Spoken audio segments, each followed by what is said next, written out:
talk to us about the environmental work that you've done? You're also known for championing a lot of causes. Um, I think it rose out of a group we started called the Consumer Action Group, which we started in the mid 80s.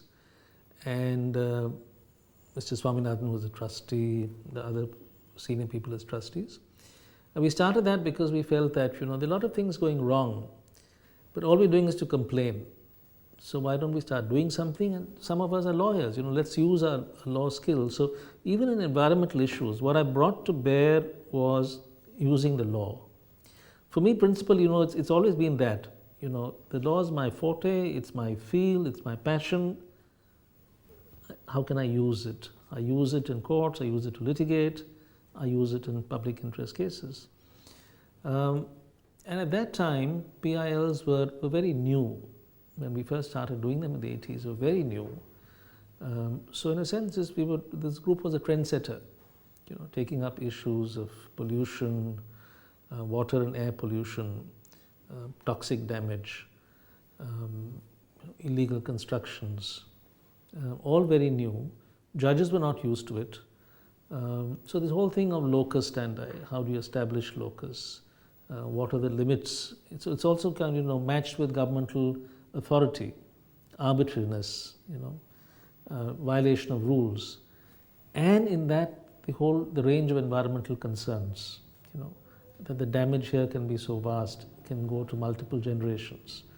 And I think that now there's a realization that environmental cases really should take center stage.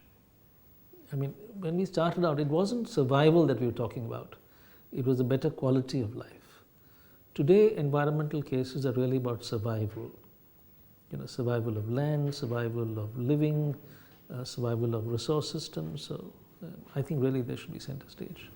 So are you happy with the kind of work that is happening in the field of environment, or do you think there's scope for it? Of course, there's scope for so much more. But I mean that I give credit to the people who are campaigning out there, the NGOs, people who do environmental work more or less full time. I take my hats off to them. I don't do that. I do PIL cases along with a established law practice, and I enjoy doing PIL cases. But I know friends of mine who just do these cases, a whole lot of these cases, and I take my hats off to them. I think that they are the ones who are going to save this world. Would you have something to say to the younger generation who probably do not want to enter the field of environmental law, knowing that it's not something that pays you very well, or might not be as lucrative as the other fields of law? Really, I think there's two parts to that question. There are a lot of people, youngsters now, who pass out of law school and don't come to the bar. Okay, that's one issue. They go on to either join a corporate group or a law firm, which very often is a corporate law firm.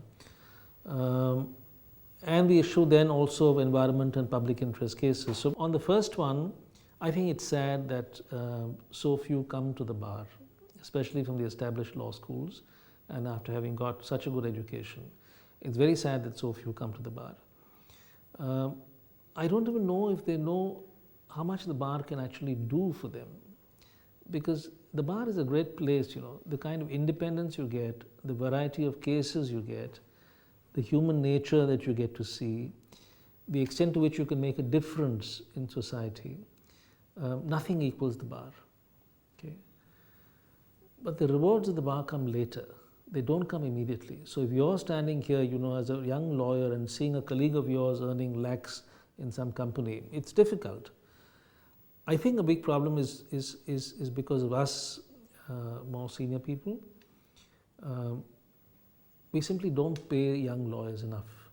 Yes, there are few exceptions, but by and large, the senior lawyers don't pay youngsters enough. So I can't blame a youngster, who says I can't come to the bar because I can't afford it. I'm sure people have taken loans for going through law school. So I think it's really the responsibility lies with more senior members to wake up and do things better. When I joined Govind Swaminathan, after the end of my first month, he gave me a check for 500. Okay, 500 rupees. It was a great sum in those days because I was told that, look, for a few years you will earn nothing at the bar. So I got this check for 500 and I went to him and I said, you know, I don't deserve this. So, perfect opening for him. So he said, what makes you think I'm giving it to you because you deserve it? So I said, well, you know, then why are you giving it? He said, I'm giving it to you so that when you write your memoirs, you will not say that you work for that bloody Govind Swaminathan who didn't pay you. But he did pay. He did pay us, and hopefully I think we try and keep that tradition. But that's one thing. We have to encourage people to come to the bar, yes?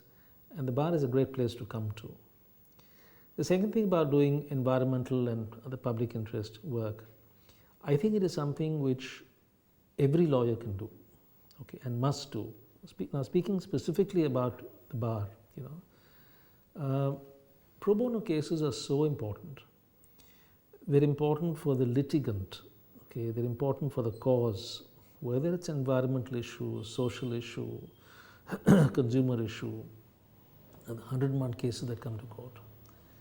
It's important for the court because that's where the court demonstrates its sensitivity, yes.